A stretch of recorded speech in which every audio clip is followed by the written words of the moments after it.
recent addition to the Vancouver Biennale Open Air Museum is the Trans Am Totem, which has Vancouverites starting new conversations, including the artist behind the sculpture, Marcus Bocott. Artwork is controversial. We've had a lot of different opinions, pro and con. Mostly it's been fantastic. Mostly people really respond to it, get the sense of the ambiguity of the piece. I want viewers to come and sort of read it in their own terms. After studying art in Europe, Bocott came back to Canada and worked on boats where the idea of creating art out of vehicles came from. In my work, I saw all these cars like literally spilling into the river. And so I started shifting from painting water surfaces to painting images of cars. The Vancouver Biennale says the Trans Am Totem, sculpture and location matches the art exhibition philosophy. As well, putting art in accessible spaces. So where Marcus's piece sits is really interesting because you have the bike lane going by there and running along sort of English Bay, and then Falls Creek up here where we have other installations, so they're all connected on a bike path. So these are sort of conversations about Vancouver and what makes this city really unique. Bocott and Mohimwala both hope to see the 2-year exhibition throughout the city encourage more conversation about art. So with each exhibition, we've been sort of growing out projects and expanding. I think the more art, the better. Most people in this town would say the more hockey, the better. Go Canucks, go in the playoffs. I'm an artist. Michelle Morton in Vancouver for BCIT Magazine.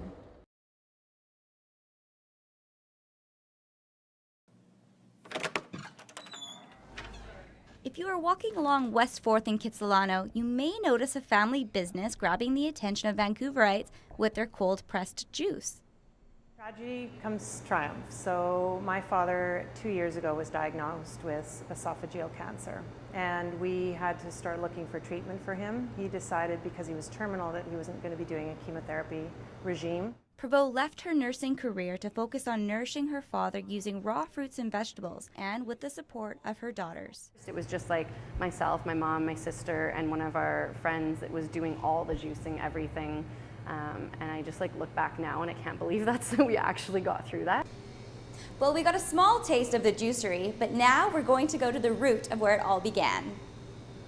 She offered me a position, said that she was opening a couple new locations, and it would be a great fit for me to come here and help open the new locations by managing the production. Through juicing alone, all my joint pain is gone. I have no fatigue whatsoever. I mean, I'm here at 6 a.m. every day. Nothing. I don't need coffee, no caffeine, no more joint pain. And I find that everybody over time becomes more passionate about it. We're really happy to be here. We love Kitsilano. Yeah.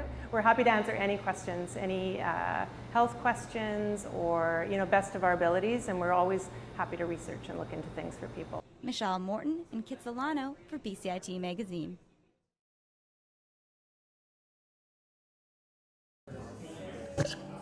This barista is not pouring your typical cold one from the tap. With cold brew, we're doing a completely different process. Traditional cold brew, you would take your grinds and you would have that steep in cold water for anywhere from 12 to 18 hours. So cold water doesn't react quite as harshly as hot water. So you're not getting the acidity or anything that you would get in hot coffee. Cold brew process makes it last longer. We hook it up to a nitrogen tank. So basically, as you're pulling the cold brew, the nitrogen is going into the tank, so there's no air contact. The nitrogen is filling the tank wherever the coffee was, and then you're pulling that together into your glass. Okay, so you pour it like a beer? Yeah, a little lighter. Back it up a little bit. You don't want to get too much gas in there. Perfect. How am I doing for a first timer? Perfect. Oh, a little hard. Bring it back a little bit. Unlike hot coffee, cold brew coffee focuses on the texture rather than the flavor of the bean. It's nice. It's light and airy, but it tastes nice. I like it. It doesn't need any milk either. It's lovely. Yeah. That is a weird taste. I don't think I've tried that cold brew coffee before. I would say this is the illegitimate love child of iced coffee and Guinness. Michelle Morton in Gastown for BCIT Magazine.